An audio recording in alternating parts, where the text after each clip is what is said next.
لولا أن هدانا الله لقد جاءت رسل ربنا بالحق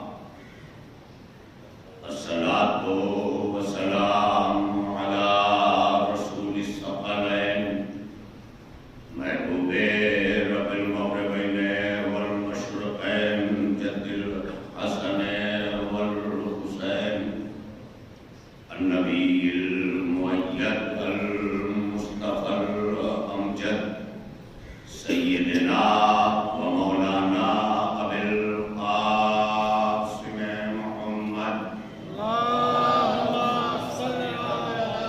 وعلى أهل بيته الطيبين الطاهرين المعصومين المظلومين واللعنة الدائمة الباقية على أعدائهم وقتلتهم وغاصبي حقوقهم أجمعين.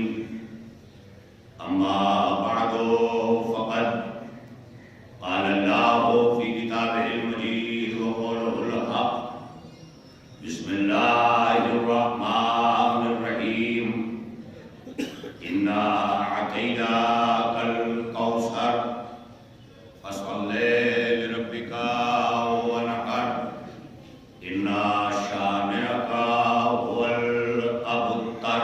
صلوات محمد.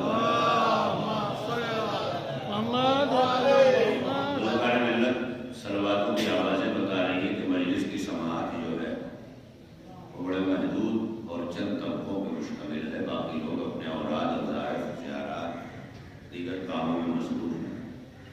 تو اس لیے جو چند لوگ ہیں متوجہ ان کے لیے ایام فاطمیہ کا آغاز ہو گیا. 13 جمادی الثانی سے 3 ربیع الثانی سے 3 جمادی الثانی تک یہ 20 روزہ جو سلسلہ ہے پوری دنیا میں اسے ایام فاطمیہ کے نام سے جانا گیا ہے، پہچانا گیا ہے.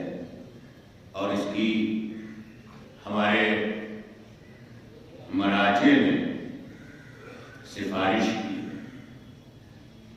کہ زیادہ سے زیادہ ایام فاطمیہ کو حکمت کے ساتھ منایا جائے. اس میں کون سی حکمت پوشیدہ ہے؟ جو یہ حکمت ہے اسے حکمت کے ساتھ منایا جائے ایک حکیمانہ انداز میں.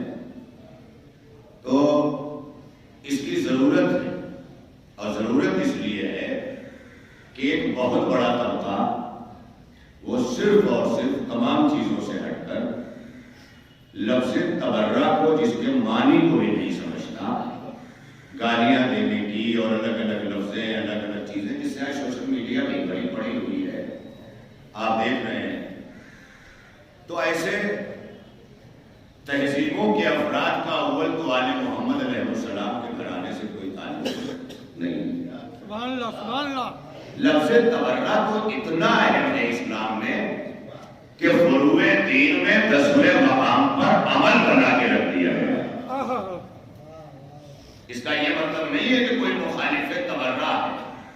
تبرے کا مخالف وہ انسان جو کلمہ بھی نہیں پڑھتا اگر عالم فطرت ہے، نیچر کے بارے میں اگر جانتا ہے تو اسے بھی اس بات کا پتہ ہے کہ تبرہ ہماری زندگی کا وہ اہم حصہ ہے کہ جس کے بغیر ہمارا تحفظ اور ہماری حفاظت ممکن نہیں. بھئی آپ کی آنکھوں کے سامنے سے ایک پتنگا اڑا، کچرے اڑے، تمام چیزیں اڑی، پلکوں نے فوراً بند ہو کے کیا کیا؟ تبرہ ہی تو کیا. یہ جو پلکیں ہماری ہیں یہ سمجھ میں آ رہی ہے نا؟ یہ کچھ تھوڑا سا آپ اشارہ دیں تاکہ میں آگے بڑھ سکوں. یہ پلکیں جو ہے ہماری، یہ کور بن کے ہماری آئس کور، یہ جو فوراً بند ہوتی ہیں یہ کس نے بند کرایا؟ یہ نیچر نے بند کرایا کہ دیکھو تمہاری آنکھیں خراب ہو سکتی ہیں، سامنے سے گزرنے والے ان کچروں کے ذریعے، اس ڈسٹ کے ذریعے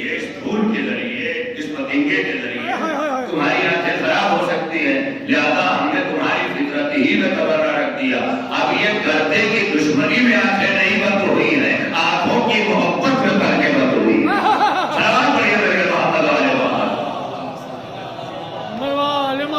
سبحان اللہ سبحان اللہ سبحان اللہ۔ یہ تو ضروری چیز ہے، بیٹھ کے تبرہ جو ہے بہت ضروری چیز ہے، اس کے بغیر زندگی کی گاڑی آگے بڑھ ہی نہیں سکتی۔ اب اگر کوئی تبرہ کے معنی گالی دینا سمجھے، تبرہ کے معنی مغلظات بکنا سمجھے، تبرہ کے معنی برا بھلا کہنا سمجھے، تو تبرہ کے معنی نہ مغلظات بکنا ہے، نہ گالیاں دینا ہے، نہ برا بھلا کہنا ہے، بلکہ تبرہ کے معنی جیسے نیچر میں پلکیں بند ہو کر کے آنکھوں کو بچایا ہے، ویسے ہی ایمان اور زندگی کو بچا لے جانے کا نام ان چیزوں سے تبرہ ہے۔ آپ بچائیے، برائی سے تبرہ، غصب سے تبرہ، بے ایمانی سے تبرہ، جس کا مطلب ہے بیزاری، برات، غیبت سے تبرہ۔ اب یہاں کوئی نہیں کرتا، کچھ نام لکھ کے ان کو گالیاں دینے کا چلن تبرہ نہیں ہے۔ تبرہ کے میننگ جو اسلام نے پیش کیا ہے اور جس کی میں بار بار حضرات آل محمد نے سفارش کی ہے، تبرہ لفظ برات سے بنا ہے۔ ایک اسلامی تہواروں میں تہوار لفظ اس لیے استعمال کر رہا ہوں کہ سماجی طور پر یہ روشنیوں کا تہوار بن کر، دیے اور دیپک کا تہوار بن کر ہمارے درمیان آتا ہے، حالانکہ وہ شب برات ہے، برات نہیں ہے۔ پوری زندگی کتنے مر جاتے ہیں نا، برات اور برات میں فرق نہیں محسوس کرتا، اور باہر بیٹھے ہوئے علامہ ہیں، فیس بک اور واٹس ایپ کے آیت اللہ ہیں، مگر تبرہ اور برات کی لفظ نہیں معلوم ہے۔ یہ میں اپنے لیے کہہ رہا ہوں، باقی تو ماشاءاللہ سبھی جانتے ہیں۔ لفظ برات کے معنی ہے بیزاری، دوری۔ اب اگر غیبت سے تبرہ ہے تو جہاں غیبت ہو رہی ہے وہاں سے تو نفرت ہونی چاہیے، اسی کا نام تبرہ ہے۔ جہاں غیبت ہو رہی ہے اس وزن سے بیزاری ہونا چاہیے، لیکن کچھ لوگ تو ایسا وہاں پہنچتے ہیں کہ اتنے اہتمام سے وضو کر کے مسجد میں نہیں پہنچتے جتنا اہتمام سے غیبت کی وزن میں پہنچتے ہیں۔ ہے نا لمحات فکریہ، آپ اس سے بچائیے۔ یہ تبرہ کیوں نہیں سمجھ میں آ رہا ہے؟ بھائی جو تبرہ قرآن اور معصوم سکھائے وہ تبرہ ہے، یا گلی کا ایک بدتمیز سکھائے وہ تبرہ ہے؟ سبحان اللہ سبحان اللہ سبحان اللہ۔ گلی کے بدتمیزوں کا، چوراہے پہ دوڑنے والے آوارہ نوجوانوں کا عمل تبرہ نہیں ہے، کیونکہ عمل کے لیے تبرہ تمہارا محتاج نہیں۔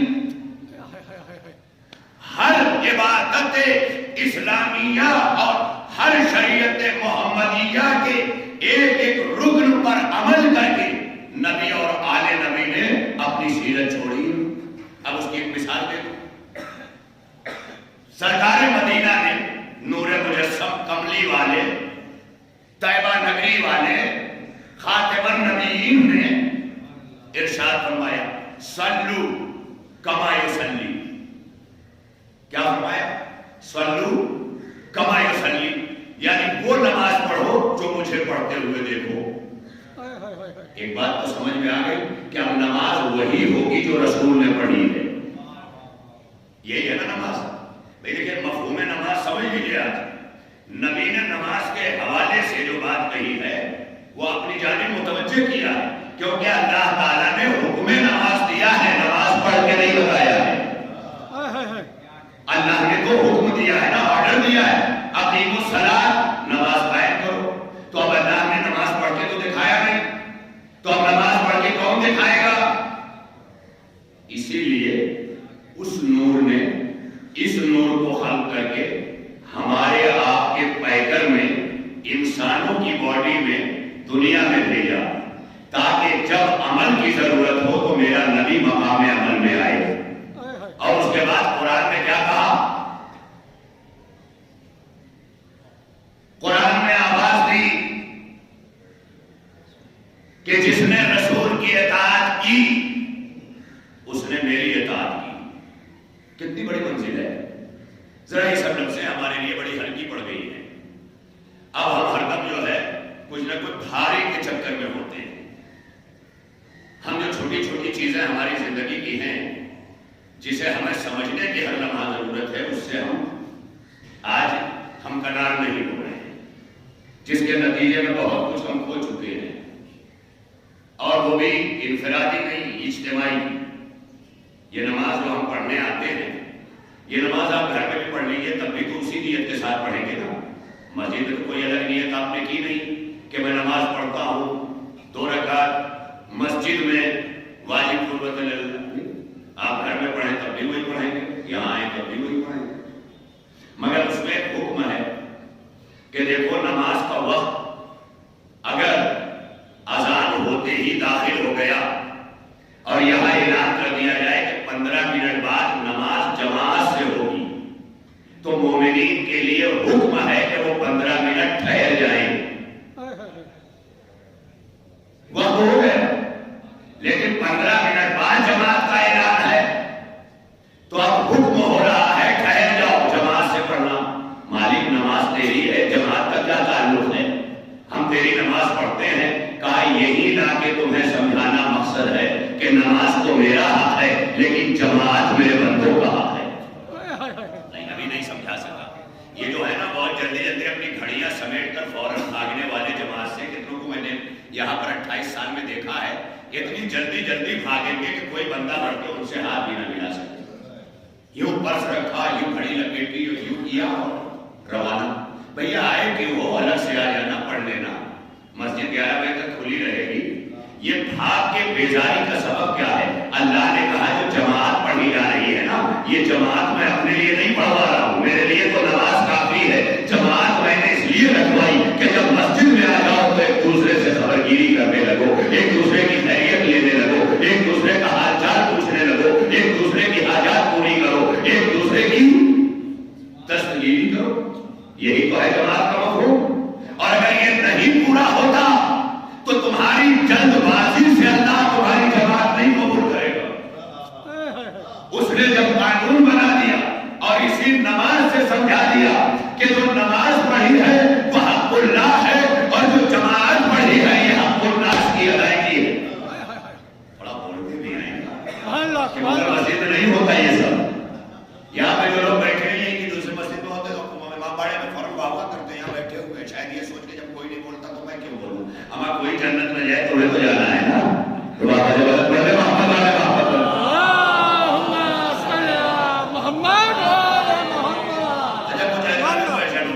شہر کے لوگ سوچتے ہیں ہم لوگ شہر کے VIP ہیں، زیادہ سلوات نہ بھی پڑھے تو چلے گئے، تو غریب پڑھتے ہیں. مضافات کے لوگ، سبب کے لوگ، سبربن کے لوگ.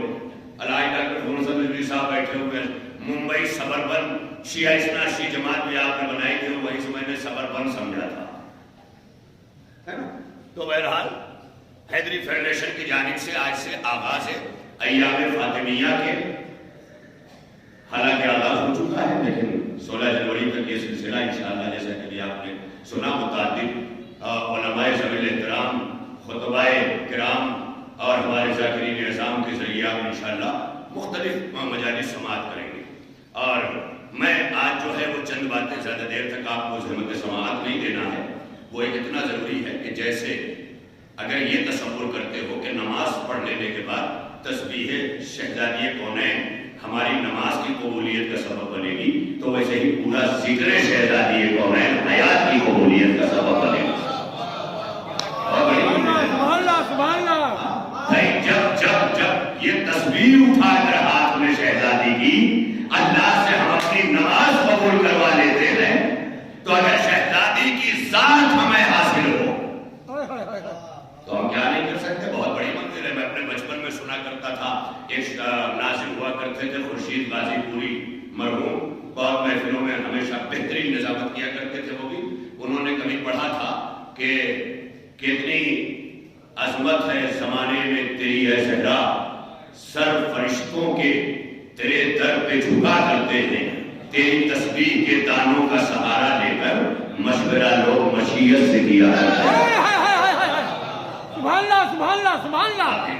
تیری تسبیح کے دانوں کا سہارا لے کر مشورہ لوگ مشیت سے کیا کرتے ہیں. ایک بات تو سمجھ میں آئی کہ جو ذکر شہزادی کی زبان پر نازل ہو جائے، جاری ہو جائے، اگر وہ تسبیح پہ رکھ کے پڑھ دیا جائے تو مشیت سے مشورے لینے کا انسان حقدار بن جاتا ہے. تو اگر شہزادی کونین کی ذات کو درمیان میں رکھ دیا جائے، بتائیں مجھے تو کس منزل پر عبادات ہماری ہوں. اب میں نے اسی لیے ابتدائی منزل میں آپ کی توجہات کو مبذول کرانے کے لیے اور اپنے تمام مومنین سے دعاؤں کی درخواست کرتے ہوئے، ویسے بھی آج شب جمعہ نہیں ہے، انشاءاللہ وظائف جلدی سمٹ جائیں گے اور سمٹ بھی چکے ہیں ماشاءاللہ، لیکن لوگ جو ہے وہ مصلی ہی پہ جہاں بیٹھے سوچتے ہیں وہیں بیٹھے رہ جاؤ. لیکن میں یہ جانتا ہوں کہ جب آپ نماز شروع ہوتی ہے نا تو جہاں رہتے بھاگ کے آ کے صفیں آراستہ کرتے کہ نہیں کرتے؟ ایک دم پیچھے جا کے تسبیح پڑھ رہا ہوتا ہے، جیسے ہی قد قامت الصلاۃ ہوا لوگ وہاں سے دوڑے اور یہاں آئے کہ نہیں آئے. اگر نمازیں تمہیں کھینچ کے یہاں بلاتی ہے تو شہزادی کونین کا تذکرہ تمہیں منبر کے قریب کیوں نہیں لاتا؟ کم از کم یہ اپنے بچوں کو دکھاؤ نا. اگر ہو سکے تو منبر کے قریب آیا کریں. مجلس کا مفہوم یہ ہے، ہمارے یہاں تو یہی ہے، اگر آپ چاہتے ہیں تو آ جائیں اور نہیں چاہتے تو اس کے لیے کوئی زور نہیں ہے، کیونکہ جماعت بغیر صف کے ہو نہیں سکتی اور مجلس ایسے ہو سکتی ہے. لیکن ہو سکنا اور ہے، مجلس کرنا اور ہے. تو ارادے سے کوئی کام کیجئے، بے ارادہ نہ کیجئے، ارادے سے. کیونکہ بغیر ارادے کے پوری زندگی اگر قیام میں کھڑا رہ جائے تو اسے آپ کا کھڑا رہنا کہا جائے گا، قیام نہیں کہا جائے گا. تو ارادہ کریں، مجلسوں کا ارادہ کیا کریں، اپنے آپ کو آمادہ کیا کریں. جیسے وضو نماز کی آمادگی کی تمہید ہے، ویسے ہی پورے وجود اور ذہن کو اہل بیت کے ذکر کے لیے آمادہ کیا کریں. کیونکہ آپ کو وہ لینا ہے نا. آج آپ میں جملہ کہنا چاہتا ہوں. دیکھیے آپ جہاں بیٹھے ہوتے، میں آج مجلس پڑھ لیتا اور ہمیشہ پڑھی ہے میں نے، کبھی اس طرح میں نے نہیں کیا ہے. آج کیوں کیا ہے جانتے ہیں آپ؟ کیونکہ شہزادی کونین مادر حسنین ہے نا سلام اللہ علیہ، وہ ذات ہے نا کہ اللہ نے اپنے مصطفیٰ کو جتنی چیزیں دی سب جبریل سے کہا لے جاؤ، میرا نبی وہاں ہے، پہنچا کے آ جاؤ. مسجد نبوی میں ہے، دیکھ کے آ جاؤ. یا ایک لے جاؤ، میرا نبی میدان میں ہے، پہنچا کے آ جاؤ. یہ نماز لے جاؤ، یہ حکم لے جاؤ، یہ شریعت لے جاؤ، یہ کر لے جاؤ، وہ سورہ لے جاؤ، سب کچھ کیا. لیکن جب فاطمہ دینا ہوا نا تو بھیجا نہیں، مصطفیٰ کو عرش پہ بلایا. انہیں نظرا جب فاطمہ دینا ہوا تو اللہ نے بھیجا نہیں، بلایا. اب سمجھ میں آیا قرآن اور فاطمہ کے وزن کا فرق کیا ہے. قرآن مصطفیٰ تک بھیج دیا جاتا ہے، فاطمہ دینے کے لیے مصطفیٰ کو بلا دیا جاتا ہے. ایک سلوات پڑھے میرے گھر محمد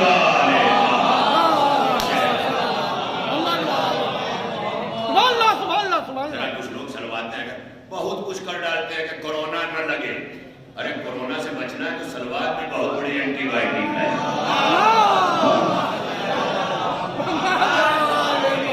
اچھا دوائیں ہر قسم کی ہوتی ہیں، لیکن جو ہر مرض میں کام آئے جو دوا اسے اینٹی بایوٹک کہتے ہیں. ایسے ہی ڈاکٹر صاحب، اینٹی بایوٹک جو ہے وہ ہر مرض میں کام آنے والی دوا ہے. ورنہ ہر ایک کی الگ الگ دوا، یہ کینسر کی، یہ ٹی بی کی، یہ فنا کی، یہ ڈھکا کی، یہ تنفس کی، ہر چیز کی ہے نا، جتنی بھی بیماریاں ہیں سب کی دوا ہے. لیکن ان میں کچھ دوائیں ایسی ہیں کہ جب تک فیصلہ نہیں ہوتا ڈاکٹر ٹھوک دیتا ہے. یہ لو کوئی تو لگے دی جاتی ہے نا، یہ میڈیسین دے دی. کیوں دے دی؟ کہا یہ سب کا مرکب ہے اینٹی بایوٹک. اسی طرح ہر چیز کی الگ الگ دعائیں ہیں، لیکن سلوات ایک ایسی دعا ہے جو اینٹی بایوٹک ہے. سلوات نعرہ نہیں ہے، سلوات دعا ہے. اور ایسی اینٹی بایوٹک ہے کہ جب کوئی دعا کام نہ آئے تو سلوات پڑھتے رہو، جہاں جو کمی ہوگی وہ پوری ہو جائے. میرے بابا سے پہلے تو پڑھ لو.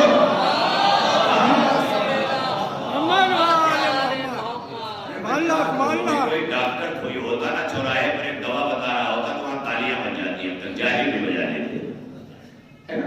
لہذا بہت بڑی میں بڑی تیزی سے باتیں کرنے، مولا سلامت رکھے آپ حضرات کا حسن سماعت ہے کہ جو اتنی باتیں میں کہہ لیتا ہوں. 28 برسوں سے آپ کی شفقتوں کی وجہ سے اتنی شفقتیں کی ہیں کہ میں مغرور ہو گیا.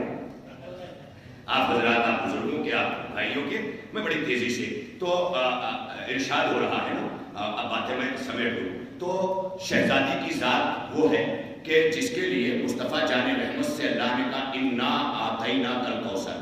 کبھی کہا میں نے تجھے قرآن دیا، پورا قرآن دے دیا. کبھی کہا میں نے تجھے قرآن دیا، کبھی کہا میں نے تجھے یہ دیا یہ دیا، نہیں کہا نا. لیکن جب فاطمہ دیا نا تو کہا انا اعطیناک الکوثر، میں نے تجھے کوثر عطا کیا، میں نے تجھے کوثر عطا کیا. کسی عطا پر اللہ کا یہ اعلان نہیں ہے جو شہزادی کا انا اعطیناک الکوثر. اے میرے مصطفیٰ، اے میرے چنے ہوئے، اے میرے رحمت کی جان، اے میرے نور مجسم، میں نے تجھے کوثر عطا کیا. یہ وہ سورہ ہے جو ہر نماز میں پڑھ لیتے ہیں، لیکن نمازوں میں وزن کیوں نہیں ہوتا؟ کیونکہ آیتوں میں وزن نہیں ہوتا. آیتوں میں وزن کیوں نہیں ہوتا؟ کیونکہ معرفت آیت نہیں ہوتی. معرفت آیت کیوں نہیں ہوتی؟ کیونکہ ترجمہ آیت نہیں معلوم. ترجمہ آیت معلوم نہیں ہے تو تفسیر آیت نہیں معلوم. تفسیر آیت نہیں معلوم ہے تو شان نزول نہیں معلوم. ذرا اس میں کھویا کرو، خالی نماز آ جائے تو شیعہ نہیں ہو جاؤ گے، ہے نا؟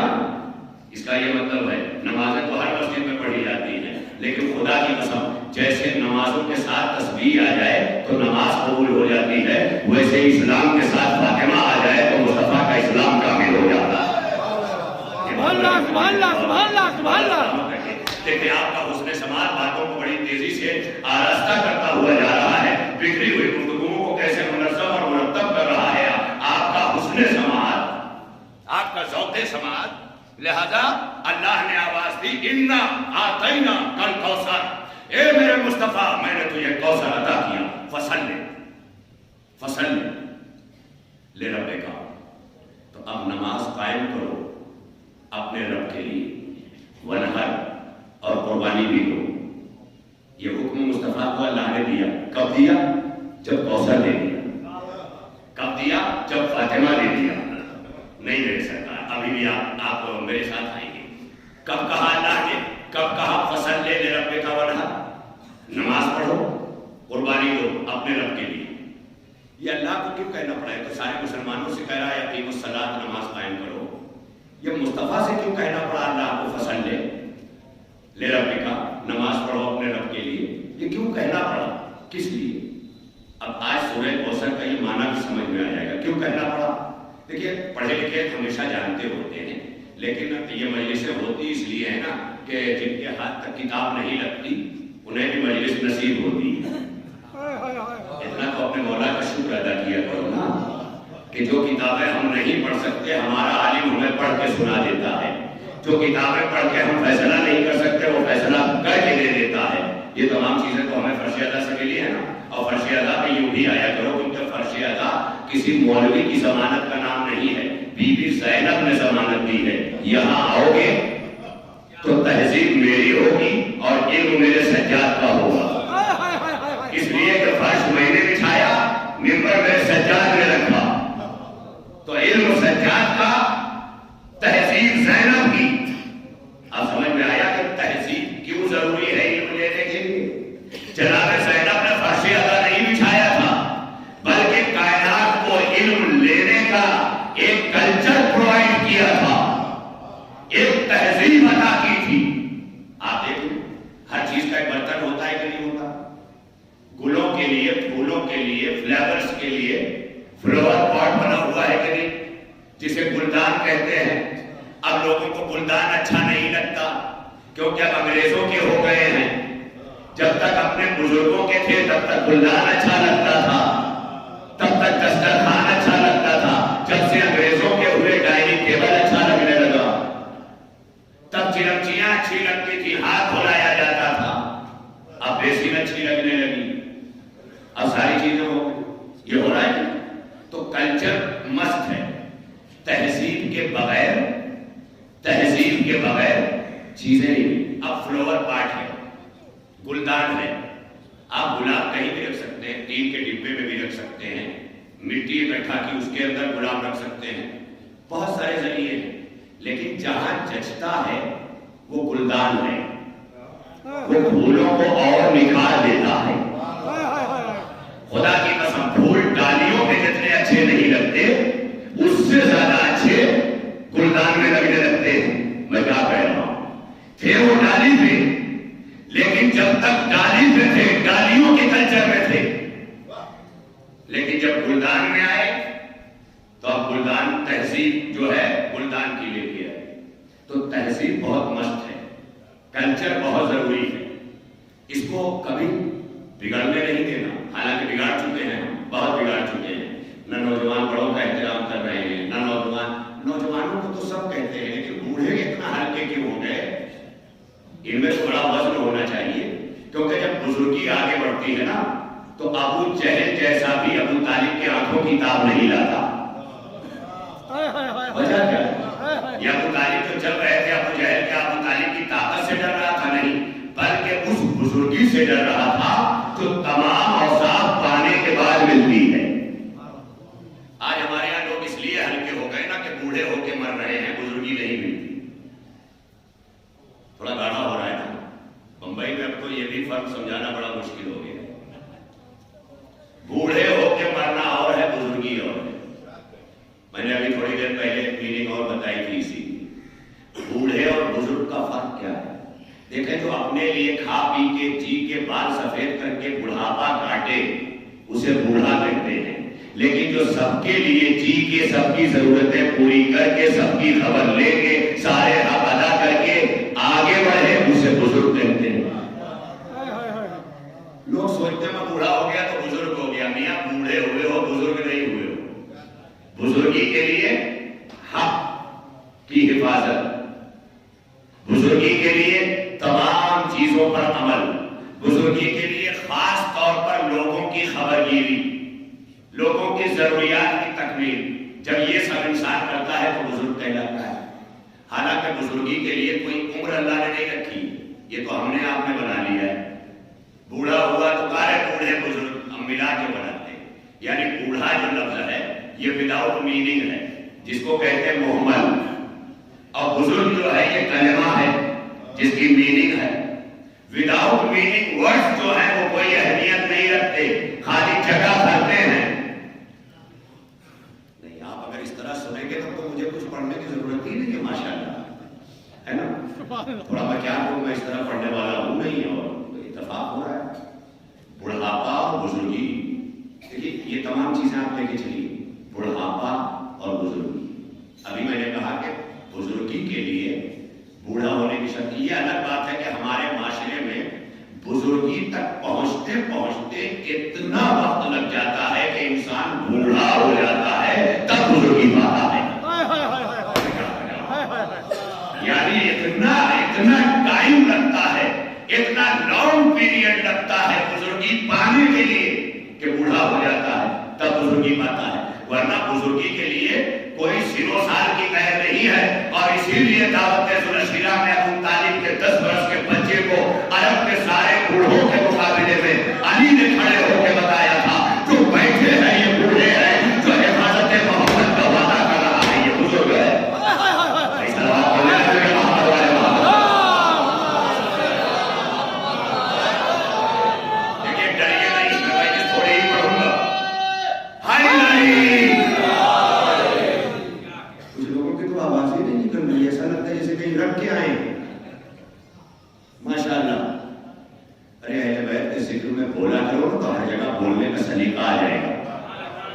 یہاں بیٹھ کے بابا سبحان اللہ بھی کرو گے نا تو باہر کسی غلط پر ٹوکرے کا بھی ڈھنگ آئے گا، ورنہ مکے مر جاؤ گے. بمبئی کی زبان میں کہنا پڑا، مکے جلدی سمجھ میں آتا ہے نا. موکھلا ہو جانا، مکہ ہو جانا، کیا کیا لفظ ہے. اور اس پہ بھی فخر ہے، ہم تو بمبئیاں ہیں. بمبئی کی کوئی اپنی کلچر نہیں ہے، یہاں زبان بھی ٹیکسالی ہے. اس کی کوئی زبان نہیں ہے، زبان بھی ٹیکسالی ہے. اب میں اس کا ترجمہ نہیں کر سکتا ورنہ مجلس ختم ہو جائے گی. اور یہی سب چیزیں آج کوئی سننے کو تیار نہیں، اور اس کے بغیر ممکن نہیں. بھائی جب تک تہذیب نہیں سمجھ میں آئے گی نا تب تک لینگویج سمجھ میں نہیں آئے گی. سبحان اللہ. سب سارے اصول ہے نا، اصول میں توڑ نہیں سکتا. ایک ڈاکٹر کے آپ دوا لینے گئے، آپ کی مرضی سے نہیں ہوگا. ڈاکٹر صاحب چیک اپ مت کراؤ، دوا لکھ دو. ایکس رے مت کراؤ، دوا لکھ دو. ڈاکٹر کہے گا ایکس رے ضروری، بلڈ چیک اپ ضروری، یورین چیک اپ ضروری. تو جتنی چیزیں وہ لکھتا ہے وہ کروا کے آتے ہو نا. اور کوئی ٹوک دے کیوں کروایا، میاں سمجھتے نہیں ہو جو جس چیز کا اصول ہے وہ پورا کیا جاتا ہے. اما بدن ٹھیک ہونے کے لیے ہر اصول فالو کرو، اور روح بیمار ہو جائے تو اپنی منمانی کرو. یا روح بیمار ہو جائے تو مرجع سمجھ میں نہیں آتا، بدن بیمار ہو جائے تو ڈاکٹر سمجھ میں آ جاتا ہے. اس کا مطلب یہ ہے کہ جو صرف بدن لے کے جی رہے ہیں انہیں مرجعیت کی ضرورت نہیں ہے،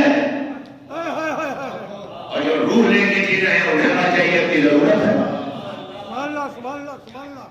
بہت سارے آج جاہل ہیں، بہت طہارت تک نہیں معلوم ہے بیچاروں کو، کہتے ہیں ہمیں مرجع کی ضرورت نہیں ہے، طہارت تک نہیں معلوم. اور کربلا کو مرجع کی ضرورت ہے، فقیہ کی ضرورت ہے. اب بھی سمجھ میں نہیں آتا. انہیں باہر بہت تگڑا دیکھ کر، بڑی بڑی تھالیاں تبرک کی دیکھ کے ہم بھی پریس ہو جاتے ہیں، اور ہم بھی مالدار ہیں، آفس میں بیٹھے کما رہے ہیں، تحقیق کیے بغیر چندہ دے دیتے ہیں. ویسے بھی بمبئی میں چندے وندے کا چلن کم کیجیے، اپنی اپنی انجمنیں جو ہیں وہ کافی ہیں، آپ لوگ نکالیے اپنا اپنا فنڈ اور کیجیے. مگر یہ اسی وقت ممکن ہوگا جب آپ کی صفوں میں اتحاد ہوگا. بہت سے لوگ اتحاد کے بھی خلاف ہیں، جبکہ اگر فطرت کو سمجھے نا تو اتحاد کے بغیر ان کی زندگی ہی نہیں. آگ، پانی، مٹی، ہوا، یہ 4 عناصر ہیں، 4 تتو ہیں، ہندی میں کہتے ہیں اسے. یہ الگ الگ ہیں، ایک دوسرے کی ضد ہیں. آگ، پانی، مٹی، ہوا، یہ چاروں الگ الگ ہیں اور سب کا الگ الگ مزاج ہے. لیکن جب ہمیں انسان کی تخلیق میں پیدا کرنا ہوا تو آگ نے بھی قربانی دی، مٹی نے بھی قربانی دی، پانی نے بھی قربانی دی، ہوا نے بھی قربانی دی. اور یہ چاروں طاقتور چیزیں ایک دوسرے کے لیے متحد ہیں تاکہ حیات باقی رہے. اے مسلمانوں، جیسے 4 عناصر مل کے حیات کی بقا کا انتظام کرتے ہیں، ویسے سارے فرقوں کو مل کے اسلام کی بقا کا انتظام کرنا، اسی کا نام اتحاد. سبحان اللہ. جو لوگوں کی سمجھ میں نہیں آتا، باہر بیٹھا جاہل کہتا ان سے اتحاد کریں. اتحاد کا مطلب یہ نہیں ہے کہ آپ ان سے رشتہ داری کریں، شادی کریں، لڑکی بیاہیں، لڑکا بیاہیں.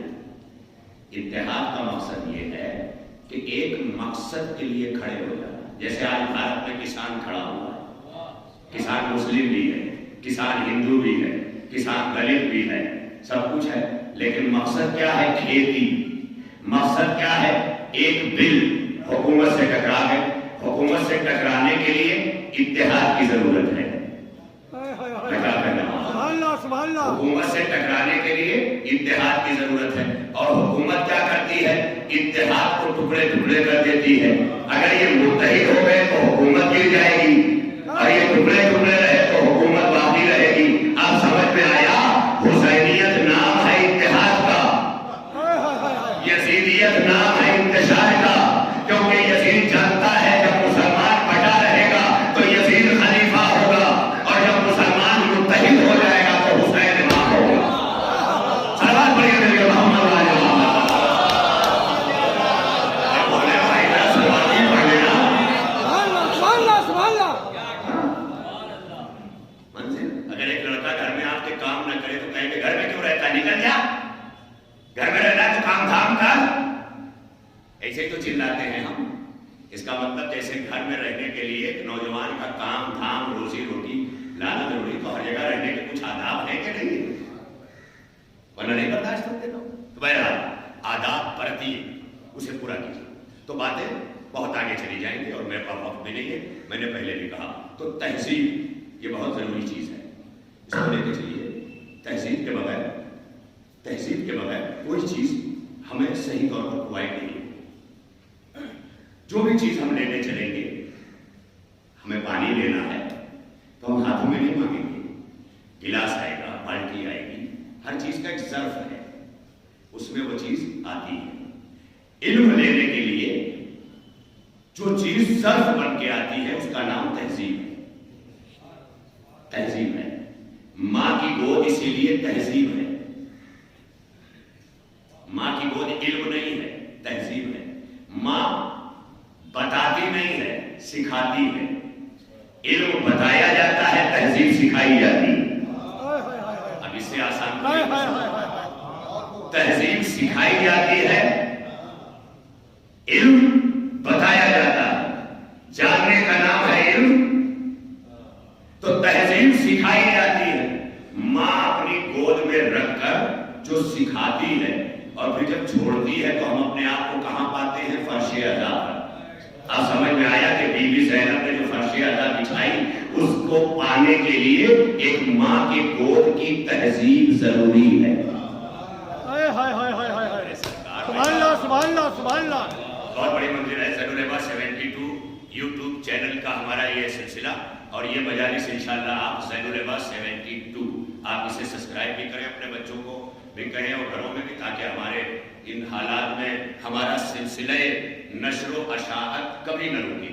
آج ہر جگہ اس کورونا وائرس نے بتایا کہ نہ جانے کب ہمیں آن لائن ہونا پڑے، تو اس لیے جیسے جیسے سارے امام ہیں، انجمنیں ہیں، سب کے اپنے چینل بھی ہونا چاہیے، اور اس کو زیادہ سے زیادہ سبسکرائب کریں تاکہ یہ اچھی چیزیں پہنچیں۔ اگر آپ اپنے گھروں میں چاہتے ہیں اچھی اچھی چیزیں پہنچیں اور بچے اس میں مصروف رہیں، تو آپ ان سب چیزوں میں اپنی دلچسپی دکھائیں گے، ورنہ بچے پھر اور کوئی ڈھونڈیں گے۔ جیسے کیونکہ اب بچوں کو نائٹ کلب گھومنے کے لیے رات کو گھر کود کے جانے کی ضرورت نہیں ہے، کیونکہ پہلے بچے گھر کود کے نائٹ کلب جاتے تھے، آج انٹرنیٹ پہ گھر میں نائٹ کلب منگا لیتے تھے۔ اب تو بول دو یہ سب حقیقتیں ہیں کہ نہیں، ورنہ کل پچھتاؤ گے، رو کے جنازہ رکھا رہے گا، جنازہ یاد رکھنا۔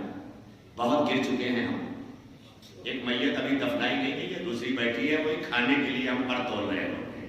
آیا ایک پہنچا قبرستان میں بھی بغیر کھائے ہم آج تیار نہیں ہے کسی کی میت میں، کہاں پہنچ گئے ہیں ہم؟ اور یہ پڑھ دیا جائے تو ابھی جتنے لوگوں نے کھلایا ہے وہ سب پہلے ہی سے مولوی ہے یہ، یعنی ایک غلط عمل پہ ٹوک دیا جائے اور اسے ڈائریکٹ بھی نہیں ٹوکا گیا، کسی نے جا کے کہا کہ بھیا مولانا نے ایسے پڑھا، اور اسے لگا میں نے تو کھلایا تھا یار، یہ تو میرے اوپر پڑھ دیا، فوراً مولانا کے خلاف ہو گئے۔ میاں اپنی غلط دستور کو بڑھاوا دینے سے پہلے سوچا کرو کہ قبرستان میں بھی کھانا چاہیے، وہاں بھی ابھی میت ٹھنڈی نہیں ہوئی ہے، ادھر تلقین نہیں پڑھی گئی ہے، اور ادھر آپ نے ابھی گھر والوں کو لگا دیا، بھٹیارے کے حوالے کر دیا ہے، کیش دو۔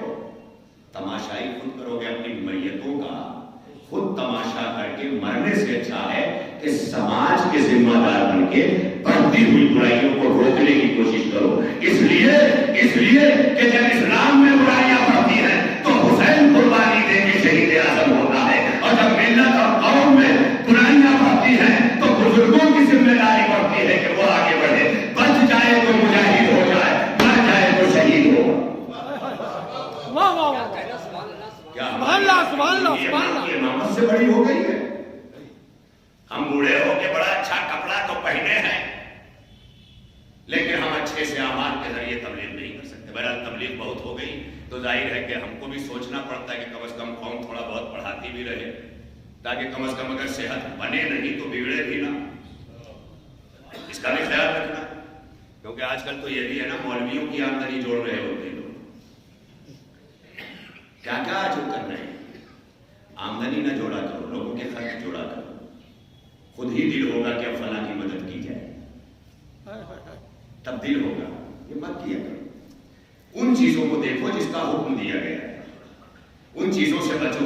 ارے تبرہ کرتے ہو تو یوں کیا کرو نا، بچو ان چیزوں سے، اچھے اور مثبت کام کیا کرو۔ تو بہرحال تو یہ ساری چیزیں میں نے کہی تھی۔ تو تہذیب بہت اہم چیز ہے۔ میں نے انہی مجالس کے درمیان مرحوم شیخ محمد تقی صاحب اللہ بری کی رحمت کرے، ہمارے شبیع الحسن 4 بھائی مرحوم، گزشتہ سال تک وعدہ لینے کے بعد روزانہ ایک فون ہو جاتا تھا، مولانا یاد ہے، آج وہ ہمارے بیچ نہیں ہے۔ اس کورونا کے دور میں بہت سے لوگ ہیں جو مضافات سے شہر کی طرف آتے ہیں، ایک دوسرے کو ڈھونڈتے ہیں، تو پتہ چلتا ہے فلاں بھی چلا گیا، فلاں بھی چلا گیا، فلاں بھی چلا گیا۔ کب کس وقت ہم اس دنیا سے اپنا ناطا توڑ کر چلے جائیں گے ہمیں پتہ نہیں ہے، کچھ پتہ نہیں ہے، خدا کی قسم۔ لیکن کتنا زیادہ ہم دنیا سے لو لگائے بیٹھے ہیں۔ اگر اتنی لو ہم اسلام سے لگا لیتے تو شاید اسلام اس مختصر زندگی کو اور بڑھا دیتا۔ میں نے خود نہیں کہا، چاہتے ہو لانگ لائف کرنا، چاہتے ہو لمبی عمر کرنا، نسخہ بتاؤں؟ ماجور نہیں بتاؤں گا، خمیرہ نہیں بتاؤں گا، کیلشیم ٹیبلٹ نہیں بتاؤں گا، انرجی پاؤڈر نہیں بتاؤں گا، لمبی عمر ہونے کا نسخہ سن لو۔ ممبر کی قسم، علم کی قسم، علم کے علمدار غازی کی قسم، اگر لمبی حیات چاہتے ہو تو مجھ سے نسخہ لے لو، اور یہ میرا نہیں ہے، کسی دروازے کا پرووائڈ کیا ہوا۔ مولا فرماتے ہیں اگر چاہتے ہو کہ تمہاری حیات طولانی ہو تو صلہ رحمی کرو۔ صلہ رحمی کیا ہے؟ اپنے رشتوں سے اچھے سلوک کرو، تمہاری عمر لمبی ہو جائے گی۔ ابا ایڈمٹ ہیں، وینٹیلیٹر پہ اسماعیلیہ میں چڑھا دیے گئے، روزانہ 20,000 روپے خرچ ہو رہے ہیں۔ اب بیٹا اپنے پیسے کے ذوق میں آیا، ڈاکٹر صاحب پرواہ نہ کیجیے گا، میرا باپ ہے، جتنا پیسہ لگے میں تول دوں گا، لیکن میرے ابا کو آپ ٹھیک کر دیجیے۔ پھر آل محمد کا گھرانہ آگے بڑھ کے کہتا ہے آج یہ جو پیسہ نکال کر لائے ہو اور اپنے باپ کی زندگی چاہتے ہو، اگر ابتدا سے اپنے باپ کے لیے یہی پیسہ خرچ کر رہے ہوتے تو نہ باپ کو اسپتال آنا پڑتا، نہ مریض مرض قریب آتا۔ مگر ہمیں اس پر یقین ہی نہیں۔ صلہ رحمی، صلہ رحمی، قطع رحمی، یعنی رشتوں سے تعلقات توڑ لینے سے عمر چھوٹی ہو جاتی ہے۔ مولا نے فرمایا اعوذ باللہ من ذنوب التي تعجل الفنا، میں اللہ کی بارگاہ میں پناہ مانگتا ہوں ان گناہوں سے کہ جو انسان کو جلدی مار ڈالتے۔ یہ مولا علی کا قول ہے، اعوذ باللہ من ذنوب التي تعجل الفنا، میں اللہ کی بارگاہ میں پناہ مانگتا ہوں ان گناہوں سے جو انسان کو جلدی مار ڈالتے۔ ایک صاحب نے ہاتھ جوڑ لیا، مولا وہ کون سے گناہ ہیں جو انسان کو جلدی مار ڈالتے؟ مولا نے کہا پہلا گناہ ہے اپنے ماں باپ کی نافرمانی۔ سنو، آج جوانی میں اگر بوڑھا باپ سمجھ میں نہیں آتا تو جوانی ہی میں مر جانا، بوڑھے نہ ہونا، ورنہ تمہاری نسلوں کو بھی تمہیں بوڑھا باپ نہیں سمجھ میں آئے گا، ان بچوں کو بوڑھا باپ سمجھ میں نہیں آئے گا اگر تمہیں سمجھ میں نہیں آئے گا۔ قدر کیا کرو، ان کو ضرورت ہے، خدمت کیا کرو، دیکھا کرو۔ ارے تمہیں گھر میں بوڑھے باپ کا اگر خدمت کرنے کا جذبہ نہیں ہے تو تم کس کے کام آؤ گے؟ باتیں کرنا آسان ہے۔ آج وہ سکھ گردوارہ کھولے ہوئے، جہاں سے جو آئے بغیر مذہب کے لوگ کھانا کھلا دے۔ ہمارے یہاں کتنے ایسے تبرک نہیں دیتے، چل کیا ہے کھلاؤ، مولا کہتے ہیں کھلاؤ تاکہ حکومت کرو، مت کھاؤ کہ تمہاری رگوں میں محکوم لہو بنے۔ جب تک سید کا مطلب ہوتا تھا کھلاؤ تب تک سید زمیندار ہوتا تھا، اور جب سے یہ کہا گیا سید مانے کھاؤ تب سے کیا ہو گیا؟ سید خمس کھانے کا نام نہیں ہے، سید کائنات کو کھلانے کا نام ہے۔ ہاشم نے کھلایا، عبد المطلب نے کھلایا، ابو طالب نے کھلایا، علی نے کھلایا، حسن نے کھلایا، حسین نے کھلایا۔ میاں جن کے پاس پورا کردار کھلانے والوں کا ہو، اگر وہی قوم کھانے والی بن جائے، سبحان اللہ سبحان اللہ سبحان اللہ، کھلاؤ۔ نماز پڑھنے میں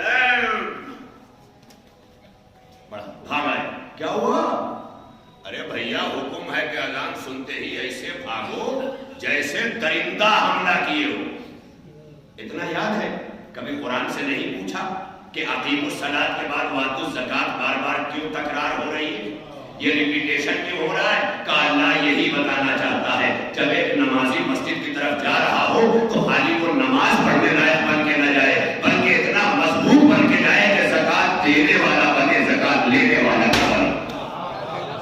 سبحان اللہ سبحان اللہ سبحان اللہ سبحان اللہ، زکات دینے والا۔ اللہ ہر مسلمان کے پاس اتنا نصاب دیکھنا چاہتا ہے۔ وہ مغل مسجد کی گلی کے پاس دوڑنے سے نہیں ملے گا، نکلو آگے، پتھر توڑو۔ یہودی کے باپ میں علی پانی ڈال رہے ہیں، یہی سمجھانے کے لیے نا کہ تم لوگ جاؤ اپنے ٹارگٹ پہ ڈھونڈتے ہو، اور اسلام کہہ رہا ہے رزق حلال ڈھونڈنے نکلو۔ اور اتنا ثواب دے دیا کہ اگر مسجد میں بیٹھ کے کوئی تسبیح پڑھتے سجدہ کرتے مر جائے تو وہ عابد مرے گا، لیکن اپنے بچوں کے رزق حلال کے لیے اگر کام پہ مر جائے تو شہید ہوگا۔ تم کس اسلام کے ماننے والے؟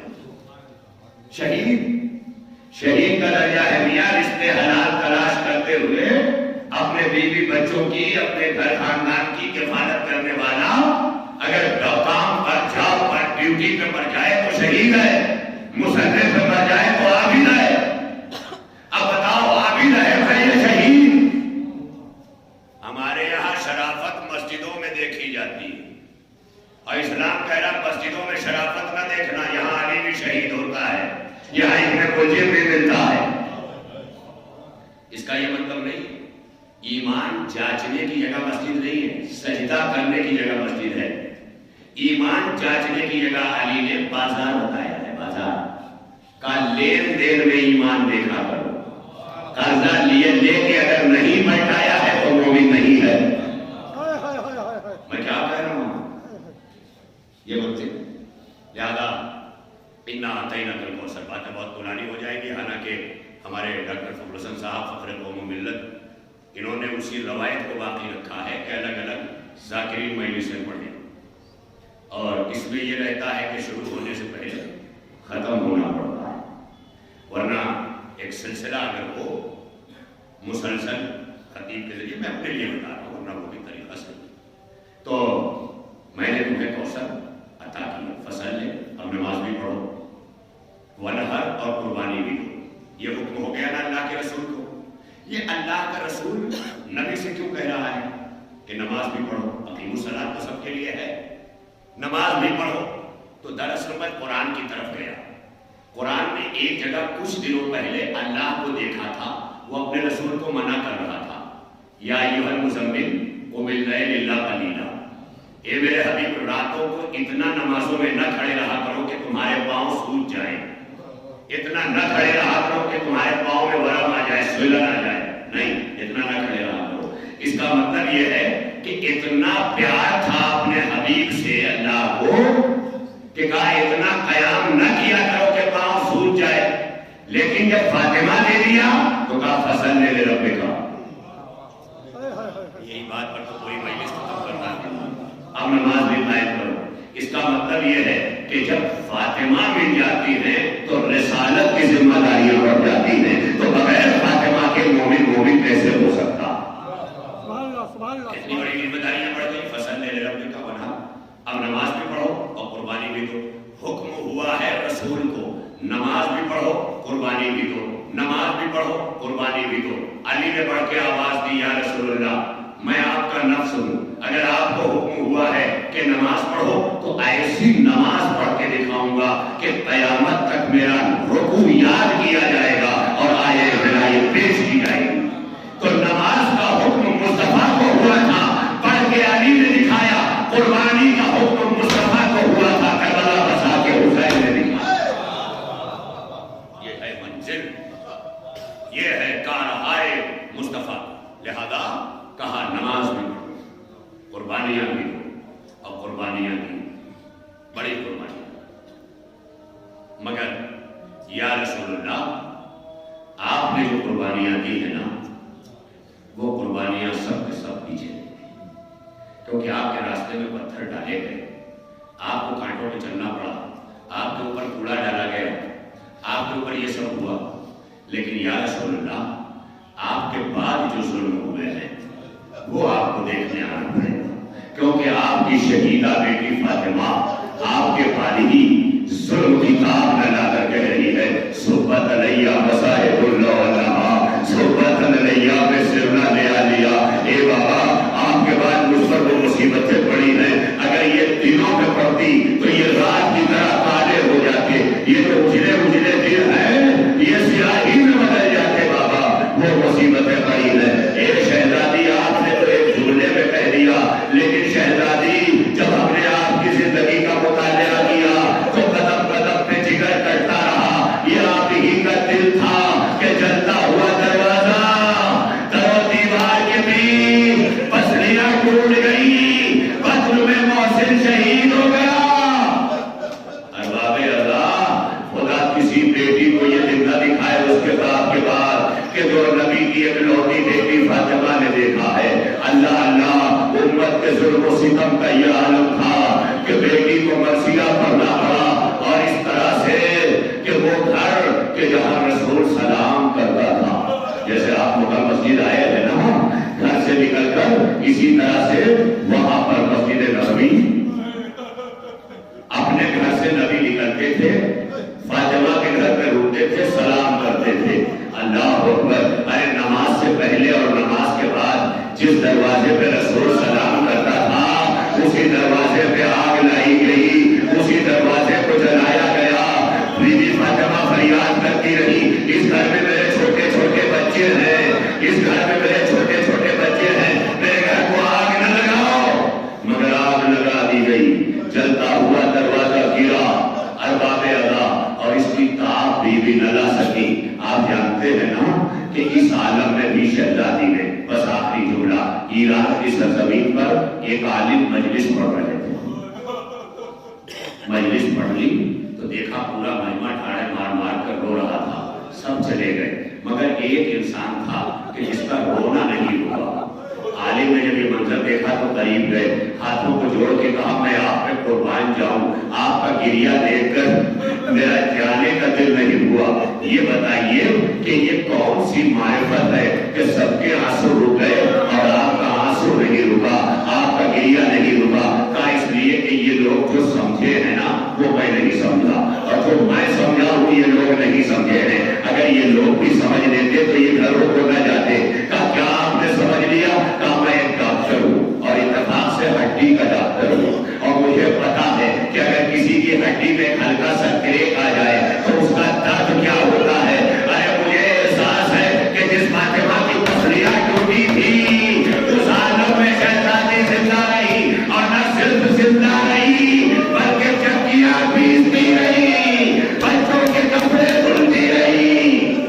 ارباب ادا، ڈاکٹر رویا، روتا رہا، بیوی کا یہ مصائب سن کر۔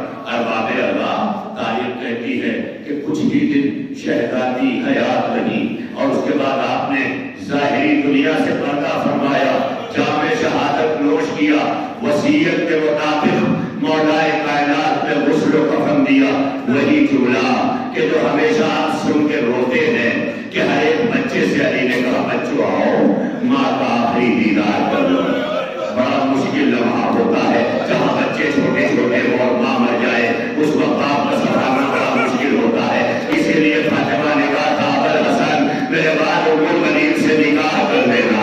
ارباب ادا، علی کی مجبوریوں کو فاطمہ جانتی تھی کہ علی کتنی مشکل مرحلوں سے گزرے گا، لہذا کہا بچوں آؤ آؤ آؤ ماں سے رخصت ہو جاؤ۔ سب سے پہلے امام حسن آئے، اماں سے رخصت ہوئے، بیوی زینب آئی، اماں سے رخصت ہوئی، بیوی کلثوم آئی، اماں سے رخصت ہوئی۔ اب جب علی نے ادھر ادھر نگاہ ڈالی تو حسین نظر نہیں آیا، آواز دی میرے حسین کہاں ہو؟ ایک مرتبہ پیچھے مڑ کے دیکھا، حسین سر جھکائے بیٹھے ہیں، میرے لال آگے کیوں نہیں آتے؟ کہا بابا بابا میں اس وقت تک آگے نہیں آؤں گا جب تک اماں مجھے خود نہ بلائے۔ ارباب ادا، ایک مرتبہ کندھے کا پھن ٹوٹے، دونوں ہاتھ اٹھے میرے حسین۔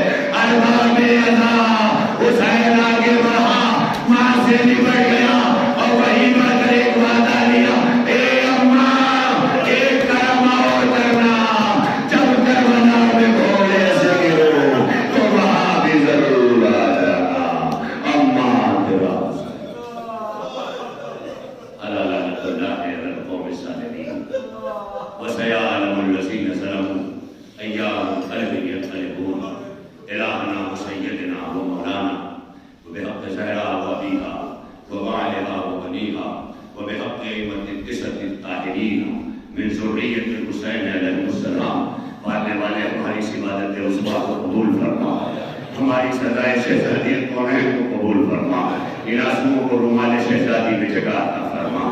اے اللہ، جتنے بھی بیمار مریضان مرض اس مجلس سے لے کر یہاں بیٹھے ہوئے لوگوں کے گھروں میں اور جہاں جہاں بھی مریضان مرض مومنین ہیں، تمام مریضوں کو شفائے کامل عطا فرما۔ اے اللہ، تو بے روزگار ہے اور یقیناً اس وقت ان حالات سے تقریباً سال بھر ہونے کو آیا ہے، مومنین ٹوٹ چکے ہیں، تنگ دستی کا شکار ہیں، روزی روٹی بند پڑی ہوئی ہے۔ مولا جتنے بھی بے روزگار مومنین ہیں ان کو بہترین رزق عطا فرما، جو بسائے روزگار ان کے کاروبار میں برکت عطا فرما۔ یہ اللہ حیدری فیڈریشن آف انڈیا اور خصوصاً اس کے روح رواں ڈاکٹر فخر الحسن صاحب اور پورے اراکین حیدری فیڈریشن فیڈریشن آف انڈیا اور ان مجالس کے برپا کرنے والوں کے رزق و روزی میں اضافہ فرما. اے اللہ تازہ کاری حسین کو روز بروز ترقی عطا فرما. دشمنان عزاداری کو نیز کو نابود فرما. مرجان تقلید کو طول عمر عطا فرما. اپنی آخری حجت یوسف زہرا امام زمانہ کے ظہور میں تعجیل فرما. ہمارے کردار و اعمال کو امام کا سامنا کرنے اور ان کے ناصرین میں شامل ہونے کے قابل بنا. الہی خبر میں نئی نکام تصور علی محمد والے قاری نے گزارش ہے دستبستہ کہ ایک بار سورہ ہم اور 3 بار سورہ توحید کی تلاوت فرما کر مرحوم مغفور شبیح الحسن ابن سید امیر حسن کربلائی الحاج اور مرحوم مغفور شیخ محمد تقی صاحب اور دہلی فیڈریشن آف انڈیا کے دیگر مرحومین اور جمیع مومنین مومنات کی ارواح کو